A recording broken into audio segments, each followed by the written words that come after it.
You're tuned in to the Jersey Comic Crew. In this video, we are talking about Sony's state of play, the Spider-Man controversy, Avengers, all the new games. Stay tuned right here.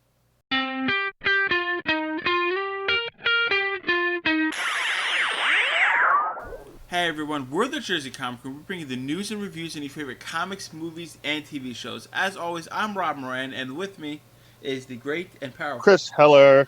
I was a little Yes. early there, but Rob kept saying things. Sometimes you come early in life. That's just the way things go. Or sometimes not at all. That's unfortunate. Mm-hmm. That's just sad.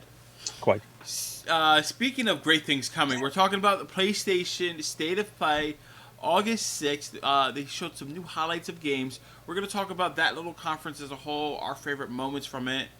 After that discussion, we're going to move on to our second topic, Power Rangers. Yes, Power Rangers has a comic book a comic book series right now, and I wish they had a comic book live. Yes.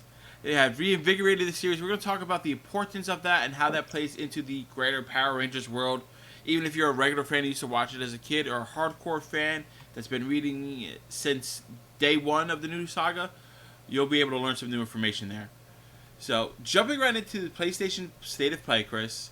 Yes. It's very unique, this whole post-COVID world, right? We saw getting over information at E3 and their whole conference, and now we're kind of getting it in bursts. Yeah. And in this burst, it's focused a little bit more on those games that we knew were already coming out. Mm-hmm. So some new IP or some smaller IP that didn't necessarily hit my radar. Mm-hmm. But the first thing I want to talk about, and I'm sure you do too, Crash 4. Yeah. Yeah, so Crash 4, they show a new essentially a new gameplay trailer, and one of the game devs were talking about it. Talking about how the game's going to be, its first real sequel since Crash Warped. Talk about Neo Cortex and what his plan is for, his current evil plot, take over multiple dimensions. Talks a little bit about those masks we saw in those first trailers. Apparently they're like the keepers of time and space. Yes. There's going to be full customization options. You can wear different costumes by unlocking it. And no microtransactions. Yes. And it's actually going to have like a reward for unlocking different challenges. Before, you just get crystals and you're like, all right, 100%. But now you could actually see that visually, which I thought was cool. And the fact that, like, when you replay the levels, you have different art styles, which I thought was really cool. Like the old-timey movie where it's sped up, where you have to sling paint around. Like, this game has everything that I wanted from the previous generation and new stuff. I'm really excited for this, and if anything, this game sold me on PlayStation 5. Like, I want to play this so bad. I have to buy the PlayStation. I want to play this. It looks so fun. And is it coming out for PS5? I thought it was PS4. It is, but I want a PS5 too. Okay. A game not for PS5 is what he wants. Is why he wants PS5. Yeah, I mean, I have the PlayStation 4. It's coming out this October, if I'm not mistaken. Yes. So I'm getting it for PlayStation 4, and I'm going to get it for PlayStation 5 because I want to see if there's a difference. Like, this game, it looks awesome. It looks awesome. It looks fun. New mechanics in it, and one of the cool things I thought was needed in this franchise was Coco. Like, Coco, I've had conversations with this. Coco was kind of like left out. She was like only for like the Tiger mission and one other mission. But now you can play her throughout the whole game if you want. Yeah. And she's going to have a more important stake in the story, which is cool. What did you think about the game, man?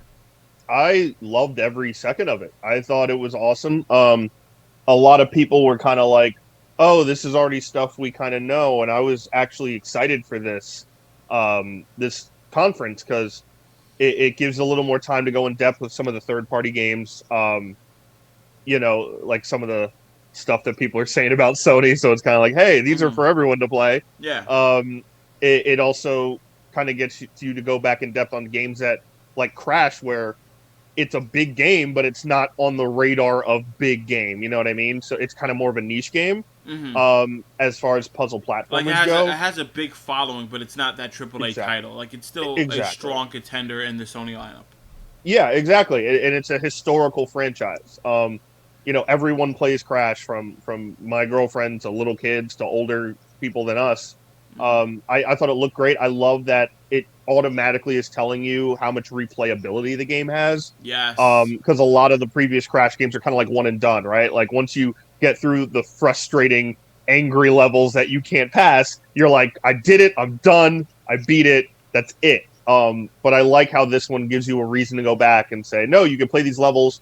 Here are all the different challenges that go with it. Obviously, playing as Coco is awesome, and some of the other characters. Yeah, like, what do you think of, like, remember Dingodile? He was a villain Yes, in the old ones, yes, and now he's a playable character along with Cortex. So what do you think of these villains being playable characters for whether it's missions or throughout the whole game? I love it. It to me, it's Sony's version of making like a kind of like a modern day Mario platformer for Nintendo, right? Ah, Where okay. Nintendo, whether it's Mario Kart or Super Smash, slowly but surely allows you to play as villain characters, or not just your Mario and Luigi. You open it up to Peach and open it up to Daisy and Bowser Jr. So like, I think this is kind of Sony's way of being like, hey, Nintendo has their own piece of this pie. What can we use that we have into this situation? And I think Crash is honestly the perfect way to go. I agree. And so I think Dingle Dial is going to be awesome, where you have like this gun. Yeah, Um, so he got rid of the flamethrower. Like, looks like it's like an overpowered vacuum cleaner kind of thing. yeah, and he's like running a bar that gets like blown up. So Yeah, so maybe I, he's a I'm good guy. I think so. I think he's going to be kind of like an anti-hero, right? And Oh. and I think it's going to be like he's doing it because of revenge, but for his own reasons that end up helping Crash. Mm-hmm. And I think this game also has a unique opportunity to have, kind of like classic Sony PlayStation story elements throughout. Where the story, I'm not expecting a story like, Ghost of Tsushima or God of War. No, but I think this story is going to be much better than any other Crash that we got before, right? I think this is going to Absolutely. be the new Crash for the new generation, and Yeah. the story is going to really pull in people. Right? We're going to be almost invested in the story platformer, kind of like the old school Mario games, or even like more like Mario Odyssey today, right? It's going to have Oh, I love it. a better story, help build that universe, so that way they can build that franchise to maybe one day, 10 years from now, try to compete or with Mario. You know what I mean? And Sonic. I mean, good luck, but Yeah. I think Crash can totally overtake Sonic. Oh, I'm Um, with you on that. and I love Sonic, but I think Sonic has a lot of trouble going from classic Sonic games to 3D platformers. Mm-hmm. And I think Crash is a way better like road to follow to get there. And I think agree 100%. I think the storyline for Crash will be very simple but heartwarmingly fun and energetic, and kind of like a Mario story, right? Where you could just get on board and Mm-hmm. go. It's not something you're like overly thinking or overly anxietied about, like a Yeah, Last of Us, it's obviously. simple and enjoyable. Now, Yeah, my last question for you before we move on to like another game we want to talk about, yeah. with the different masks from the dimensions, right? Hmm. Obviously, each mask shows a new game mechanic in this. What did you think of looking at the game mechanics? Do you think this is something that's going to be fun, enjoyable, and refreshing? Do you think it's going to be good for new fans and old fans alike? I wanted I to do. get your take. Oh, I okay, do. that's it. I do. Yeah, no, I do. I think with Crash, like when you play 1 through 3, and they, about like a year and a half ago, they did the reignited trilogy thing where Mm-hmm. they released all three again. Um, it's they're still great games, but obviously you're doing the same form of the same thing, right? Like it has a little of that, even though Temple Run is way later and it's a phone game, but Temple Run, it kind of has that same trope of just left, right, jump, spin. Mm-hmm. I love the stuff with gravity where you go upside down, So that was or cool. wall running. Some of the masks where it gives you platforms you could like kind of switch in and out. Yeah, I like that. Or the ones with time, it slows stuff down. So I think it's going to add new challenges, and if you're good at like maybe the time jump, you might not be good at switching back and forth. So, Mm-hmm. and vice versa. So everyone, I think, will have more of a unique experience, as well as the skins and the costumes. So I think it's a plus. I think it's going to push this Crash franchise, and I think Sony's really smart for pushing it. And I'm waiting for see what they do with Spyro next, to be honest. Ooh, we shall see. We'll keep our eyes open for Spiral. Let us know down in the comments below, guys, what you think of the new Crash Bandicoot game that's coming out. Is this something on your radar? Is this a must-buy for you? And out of the four heroes, the four masks, which one is going to be your favorite? I want to move on to the next, like one of the bigger games in this, Chris. Yeah. I wanted to talk a little bit about Godfall, which I Okay. wasn't really on my radar, and I just want to touch base on it real quick, see what you Definitely. think of it. So Godfall is like this medieval third-person slasher looter. Hmm. Has a lot of echoes to me of this game called Warframe, which is on PC. Has a lot of echoes of Destiny and other looters, right? Yep. Uh, Multiple different kind of weapon systems, and you just go in, attack enemies. It seems like almost a mindless slasher, but it looks a lot of fun, right? Yeah. The art drew me in immediately when I saw this combat overview, and we saw it looks like one of the final bosses showed a little bit about like the dual swords, the big sword, and a couple other the weapons, which looked really cool. Like this is a game I wasn't on my radar at all, but now I'm very strongly considering buying, especially the fact that like you could play the story mode by yourself or with people. It Yeah. feels to me like it's almost like a single player game which you could play with your friends, as opposed to like Destiny, which is a multiplayer game. If you don't have friends, you gotta just find other people, and I Yeah. kind of like that because most of my friends have Xbox. So Hmm. me grabbing this PlayStation, I'm like, okay, I could play this maybe with one other person, or I could just play the story and have fun with this slasher game. It looks really cool. I wanted to see if this was something on your radar, because I know you're more super story driven, and this kind of seems like more like, you know, slasher looter kind of PvP, PvE kind of style. Yeah. I am in the same boat as you, honestly. This was a game that Sony and PlayStation have been pushing hard, right? Like Mm-hmm. it's been almost in every conference. It was announced like last year as a game that was being worked on with no date, or like, is Mm-hmm. it PS4? Is it next gen? And I was kind of like, oh, it looks badass, but it doesn't really interest me. I will say the gameplay and the fact that they saved it for the end, talking about the different type of Yeah. weapon styles, that definitely helped. It's definitely on my radar now. I'm not fully sold yet. Okay. Fair enough. Um, I feel like to me, it's a game that if I'm playing alone and it's just a mindless hack slash loot game, I'm gonna lose interest quickly. Okay. If I was playing with someone, like doing the story co-op, that would be way more fun.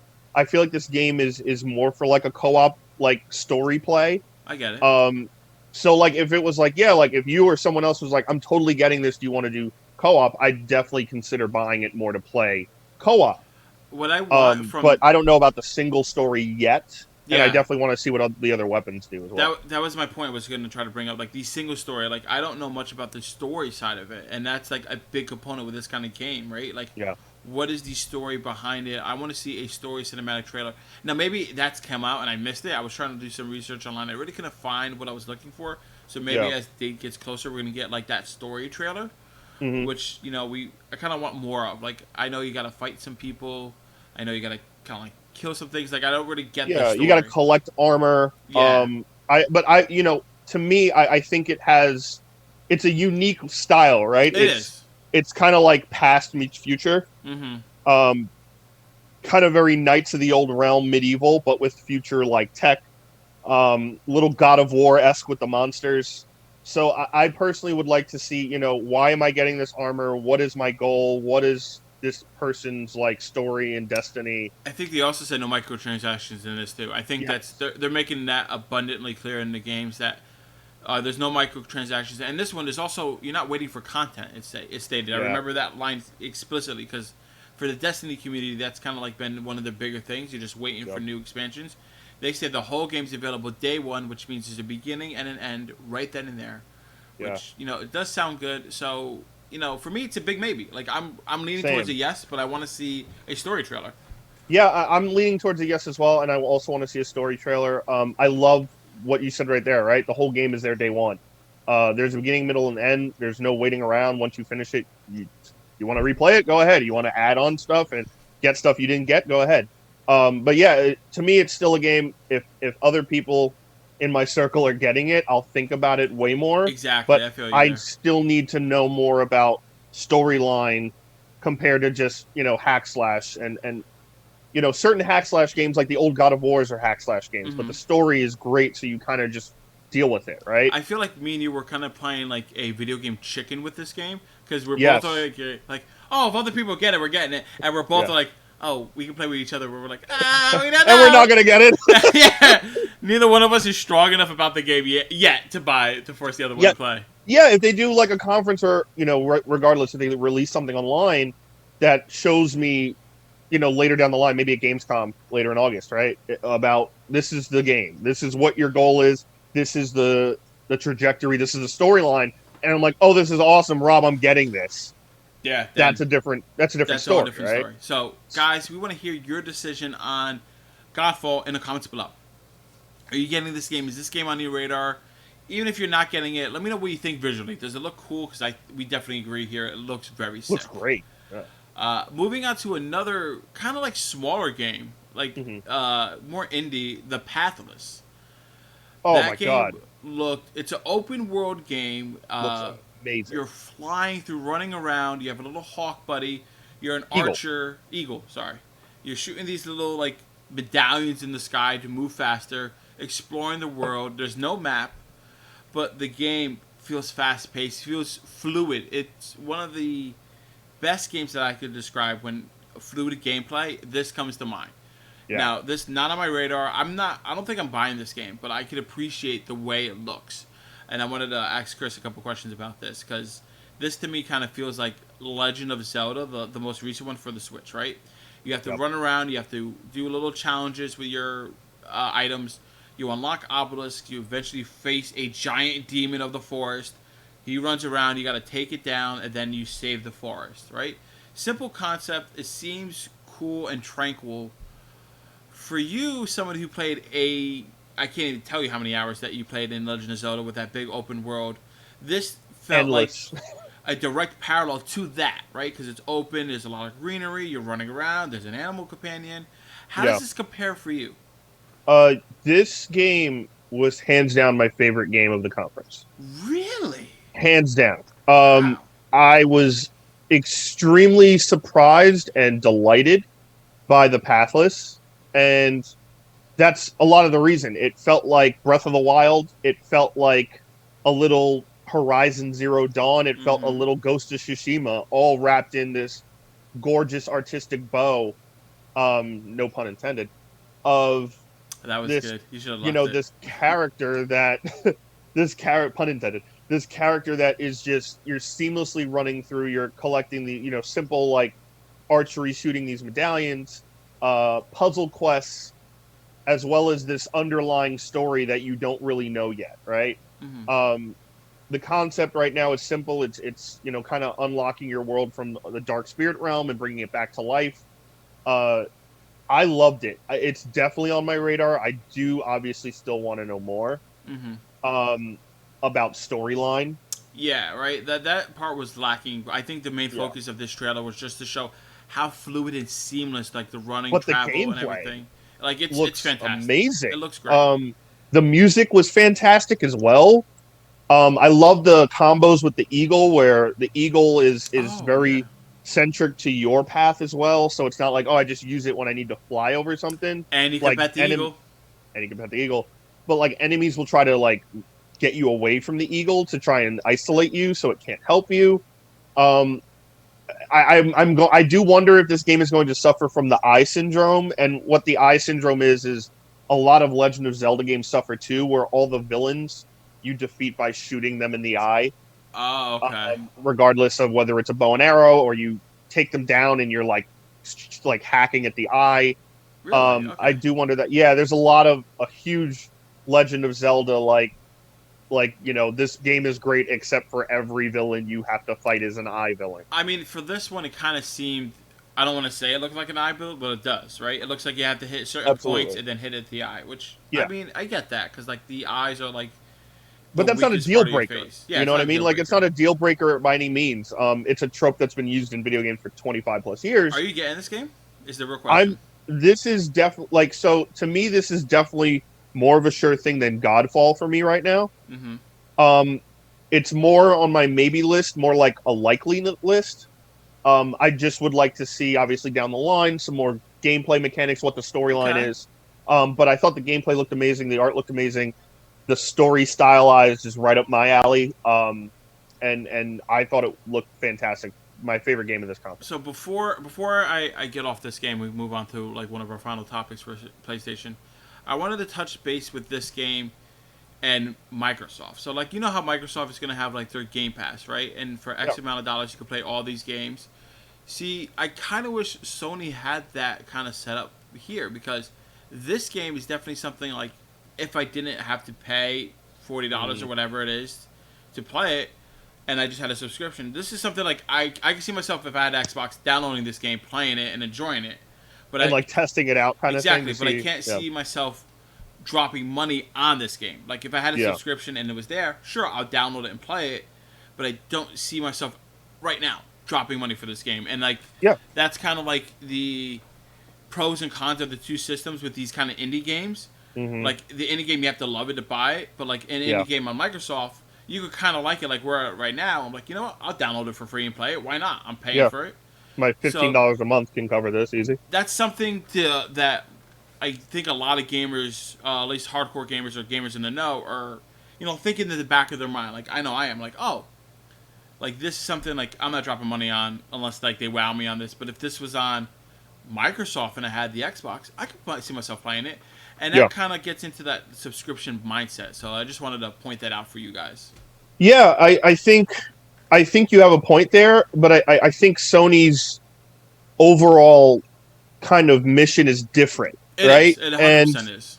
I think with Sony, it's a business driven. Like Sony and PlayStation. PlayStation is when you think of just like piece of the pie, right? Sony is the biggest piece of the pie. PlayStation, sorry, is the biggest piece of the pie that Sony has. The movie studio isn't that big. Everything else is kind of electronics based of Mm-hmm. selling, hardware. For Microsoft, Xbox is a small piece of their pie because of all their software and computer licensing stuff. And for Sony, to me, that means more longevity in certain ways than the way Xbox is like, here's Game Pass. Whatever you want to play now is right now.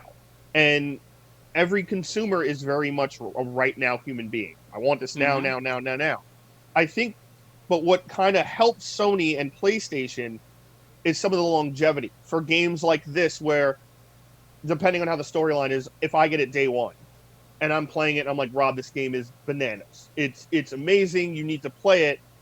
It may be a game you get down the line on PSN for like $20, right? True. On True. because how many sales are there per year? Like Christmas in July or the Yeah. PSN sale, and it may be a game later down the line. You're like, oh, I'm going to pay $10-15 for this game and enjoy the hell out of it, and it's True. worth my money. Yeah, I And I definitely think see that. Sony lives a lot of their profit off of stuff like that, Mm-hmm. where it's certain remastered games they put on PSN or games later down the line that they still get money from and they're still creating revenue from, even though it's a year or two later when it came out. Mm-hmm. And obviously Xbox can do the same thing, but I think it's just that different company kind of mindset. So I don't necessarily think it's going to hurt the game with. I think Game Pass is obviously ridiculously intelligent, and I Yeah. think it's a ridiculously awesome thing for Xbox players. But I think Sony is fine with like, hey, if you buy it at $60 and love it, great. If you buy it at $15 to $20, we don't care as long as you're buying it. You As know long what I as you mean? get it and play and enjoy it, I think that's Yeah. kind of like their mission right now. I'm with you. Yeah. So I think it's both. It's both and separate and different, which is okay. But I think it's a game that will succeed where it should. You know what I mean? Fair enough. Guys, we want to hear your thoughts on the Pathless down below. Is this something you're getting day one? Is this on your to buy list or the maybe list? What do you think of the seamless gameplay here? We are definitely excited to hear your notes. And now, I think the last big game that I wanted to talk about and look at, Chris, and I think you're in the same boat looking at the shirt that you're wearing. The Avengers game just released some titillating information.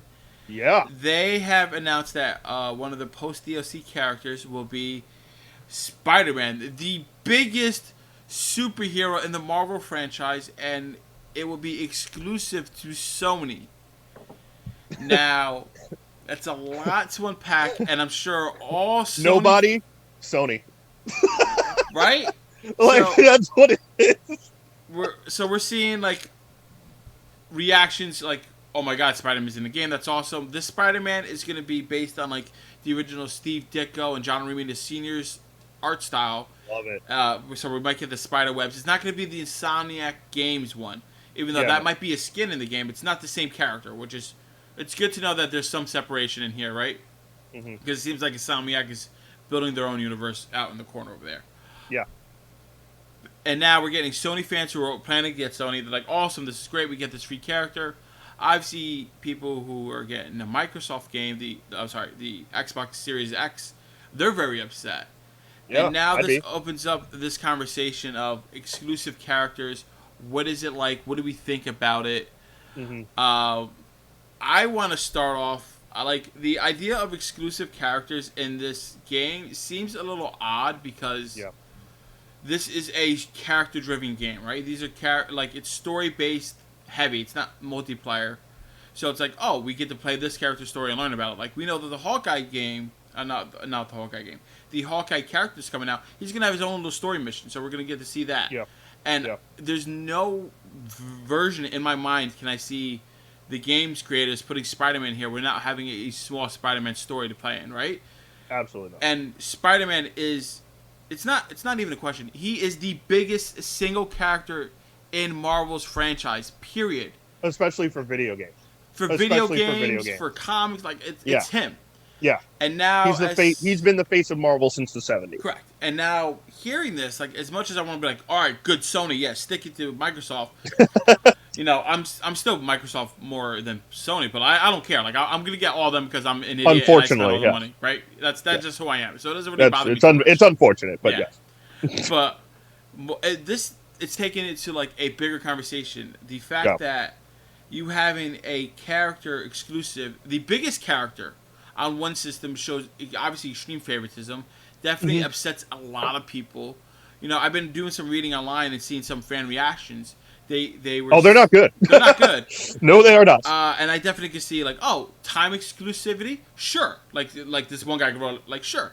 Like skin exclusivity, sure. Maybe even a mission exclusivity, sure. But a whole character in a character-based game seems asinine. And I kind of agree with that person's statement. I'm sorry, I don't remember your name. Otherwise, we shout you out here. Like, I just can't believe that this is something that's happening, and it put the big sour taste in my mouth in this game. Yep. Which Yeah. this game, like, I'm still buying. I'm still gung ho for it. But Absolutely. it didn't sit well with me, and I wanted to see what you're thinking because I know you're getting Sony no matter what. Like that's your system, that's your console. You love Spider-Man, you love Marvel. Does this affect you at all? What do you think about this? It affects me. It does affect me. I know people think I'm very biased when it comes to Sony, and in a lot of ways I am. But I'm a fan of exclusives, but character exclusives are different. Yeah.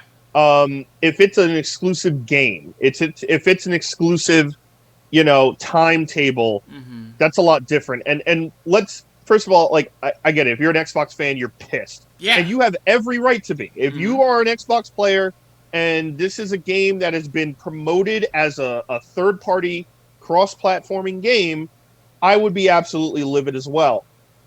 Number one, is it, consumer friendly? No.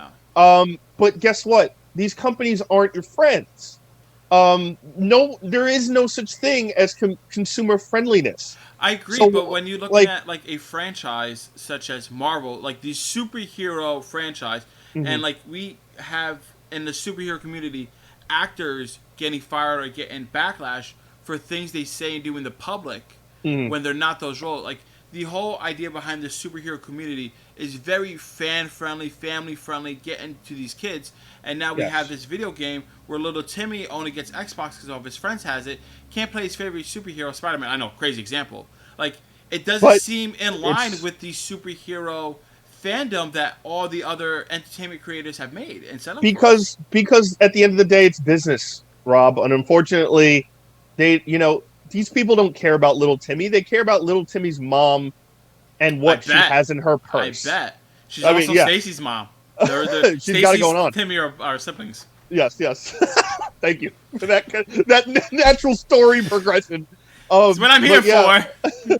So, like, they don't care about that. They care about money. And that's at the end of the day, that's all that matters. But it's free DLC though.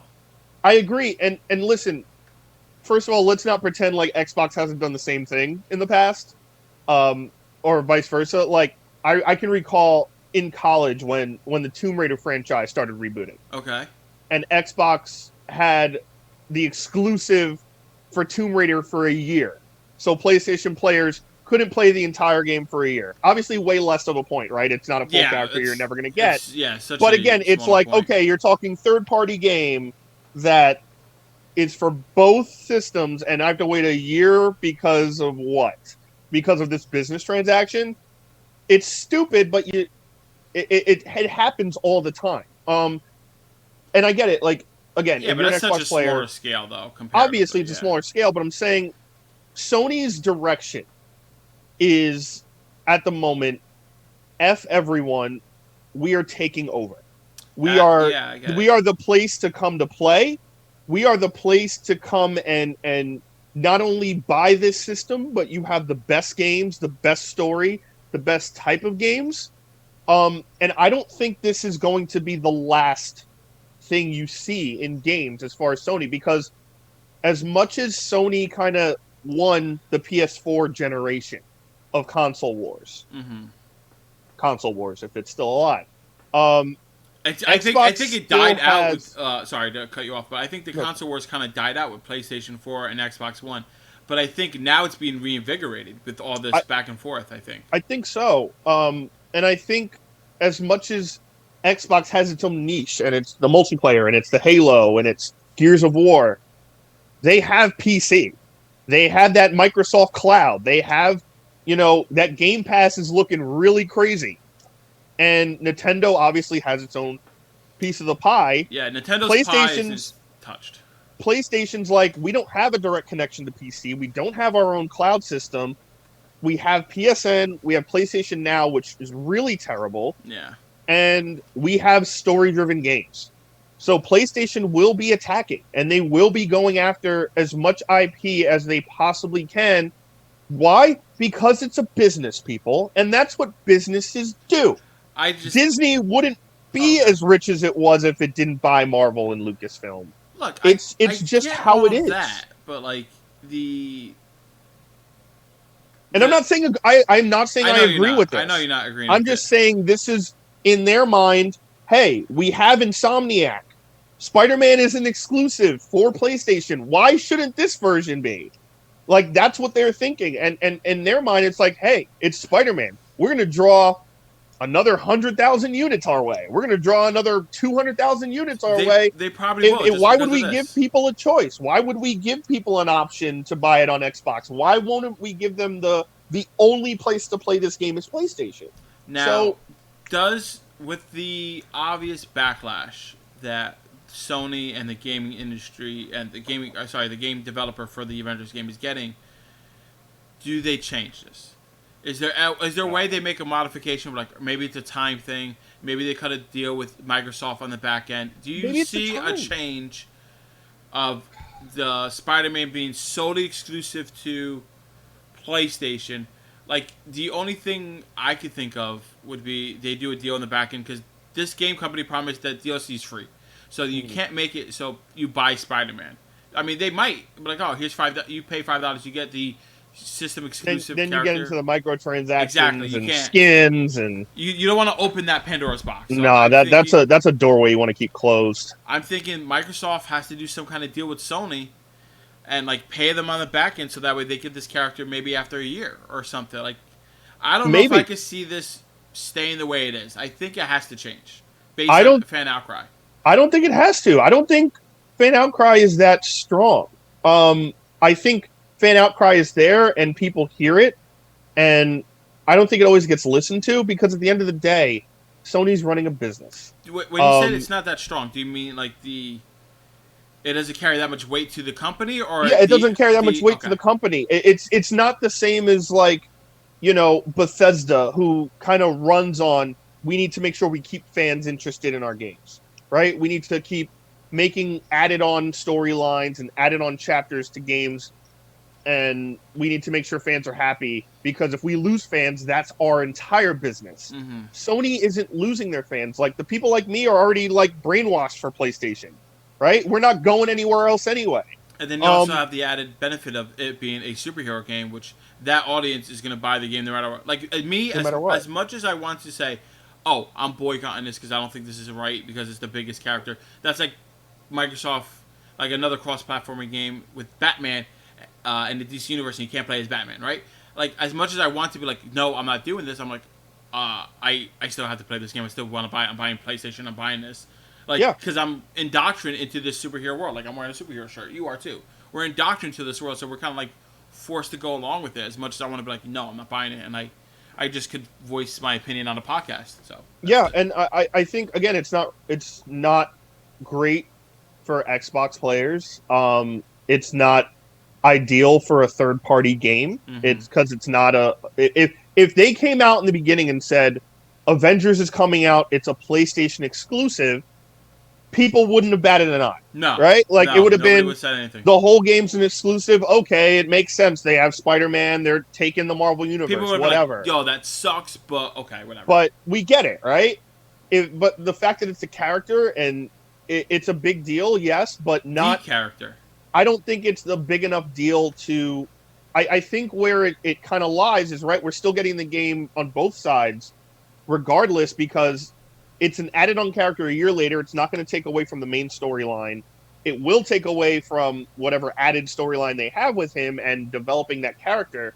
But I don't think Sony's going to bat an eye unless it's a timed situation where they come back and say, listen, we understand how people are feeling. It'll be an exclusive for 6 months or a year. I think And that's then fair though. Xbox players can download Spider-Man and, play as Spider-Man. So I don't know if that's the case. I don't think it will be. I mean, if they do the time, they're not losing. I don't see them really losing money because like people who want Spider-Man right away are gonna buy the PlayStation and get it Yeah. because it's timed, right? Yeah. And that year wait for Xbox fans, they're like, yo, why am I waiting a year? I'll just get the other system. Or like, all right, I have to wait a year. Like I Yeah. think that allows them to have their cake and eat it too because I don't foresee a change in units purchased for a year. Because if Yeah, you no. want to get that character right away, you want to get the system, you're buying it day one and you're playing it for that year Yeah, versus all and the time. beta's already out, right, for Mm-hmm. pre-order. So Yeah, so people people love are it. already getting hands on. They're already starting to tear stuff up. The beta comes out for non-pre-orders next week, and it's already kind of going live. It's a game that's coming out in less than a month. Mm-hmm. So I don't personally, I don't necessarily think it's gonna do much. Hey, I mean, I love the fans. I love you guys' passion. And you're right. It's not an ideal situation, and it's not a situation that is fortuitous for everyone. And it's technically, yes, it's not consumer friendly. But again, these companies, and including Xbox, they're not your friends. They're there for your money. True, very true. They're there to make money, and PlayStation and Sony specifically relies on PlayStation to make a lot of their profit. And so they will, especially in the world we are today, where the way, not to derail this, but the way unemployment is, the way jobs are, the way the economy is. No, If they I'm do. Sony, I am grabbing anything that could make me any sort of money in an economy like this. So I don't blame them as a business. I blame them as a gamer, if that makes sense. I agree. I'm with you on that. We want to hear your thoughts, guys, down in the comments below. What do you think about the Avengers game having an exclusive character to a console only, especially being the biggest character, Spider-Man? Does this affect your purchase of the game? Does this change which console you're purchasing? Let us all know down below. Now, Chris, before we move on to our next topic of Power Rangers, is there anything else from the State of Play from August 6th that you wanted to touch base on? Yeah, like really quick. I was really interested in seeing that two things, because I'm not a big VR guy. Mm-hmm. But I thought Hitman 3 looked gorgeous through VR. And I thought the fact that the next chapter of Vader Immortal's coming out this soon, in August 25th, was really cool. Yeah. So I'm interested to see how VR kind of plays into PS5. We haven't heard a lot of True. the VR stuff in PS5. We've really just had it currently. Like when they revealed the PS5, there wasn't like the new VR headset when they showed off the controllers and the headphones and like the remote and dock and stuff. I think PlayStation is gonna. I don't think it's gonna be as big of a deal for them, the VR, as it was with the 4. I just have that sinking suspicion. I think they're gonna take a step back from VR. I guess. I mean, I feel like they've been kind of like steady with VR. They're not pushing it. They're definitely not pushing it. But it's kind of been steady. Like Iron Man VR went over well with people who had VR. That's a big time, again, a Marvel kind of PlayStation exclusive game. And Vader Immortal's been there. Now that they're adding Hitman 3 which is a PS5 title, so that kind of gives you the hint about it. I'm just wondering if how much VR is going to be pushed now. I'm someone who's fine without VR for a while. I don't need to be in that in there and my Grandpa. whole life gets taken away. Well, again, I'm fine with the TV, bro. I have a 4K 50-inch TV. I'm good, right? I don't need to be engulfed that much. I'm just saying. I'm sure this same conversation happened when they were like, "I don't need video games at home. I could go to the arcade and play it on the machine." I don't know. It's completely different. It's completely different. Yeah, playing a video game with a handheld is so much different than your senses are just blocked and you're in a dome. I'm just saying, playing on an arcade machine is completely different than playing at home on your own TV system. It's quite similar. It's still controllers and a TV screen. I mean, it's just all in one box. Yeah. You can still go to a supermarket and buy those $2 Atari plug and plays. Yeah. It's the same thing. But I don't know. VR to me is still. I think it still has a little more to go as far as updates and tech, and obviously getting into Ready Player One area. But again, I thought a lot of the first person stuff was really cool. The Vader stuff with the lightsaber looked awesome. I played Vader Immortal. It's not bad. I don't love it.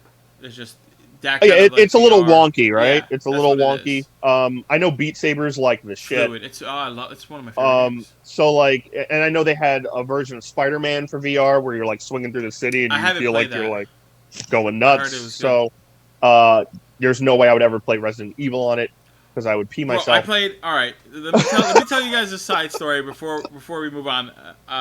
You're gonna like this. My friends have the Oculus Rift, and this was a couple, maybe a year ago now, a little bit more than a year. We went out drinking, and we came back to this place. I'm nice and buzzed. They were like, "Rob, play this VR game. It's Five Nights at Freddy." I'm like, No.